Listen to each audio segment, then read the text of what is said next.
திருமண நிகழ்ச்சிக்கு வருகை தந்த முன்னாள் முதல்வர் எடப்பாடி பழனிசாமிக்கு திருவாரூரில் மலர் தூள்பட்டாசு வெடித்து தொண்டர்கள் உற்சாக வரவேற்பு.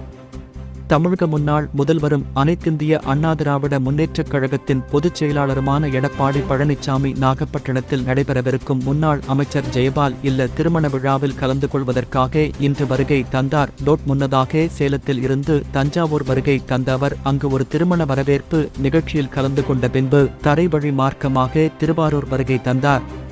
இந்த நிலையில் திருவாரூர் மாவட்ட அதிமுக சார்பில் நன்னிலம் சட்டமன்ற உறுப்பினரும் முன்னாள் அமைச்சருமான காமராஜ் மற்றும் முன்னாள் அமைச்சர் OS மணியன் ஆகியோர் தலைமையில் திருவாரூரில் இருந்து நாகை செல்லும் புறவழிச்சாலையில் வாழவாய்க்கால் என்கிற இடத்தில் எடப்பாடி பழனிசாமிக்கு உற்சாக வரவேற்பு அளிக்கப்பட்டது. அங்கு திரண்டிருந்த நூற்றுக்கணக்கான அதிமுக தொண்டர்கள் எடப்பாடி பழனிசாமி வருகை தந்ததும் பட்டாசுகள் வெடித்தும் மலர்களை அவர் வந்தகாரின் மீது தூவியும் உற்சாக வரவேற்பு அளித்தனர். இதனையடுத்து அங்கு சிறிய அளவில் அமைக்கப்பட்டு இருந்த மேடைக்கு வருகை தந்த அவர் அதிமுக நிர்வாகிகளின் வரவேற்பை ஏற்றுக்கொண்டார்.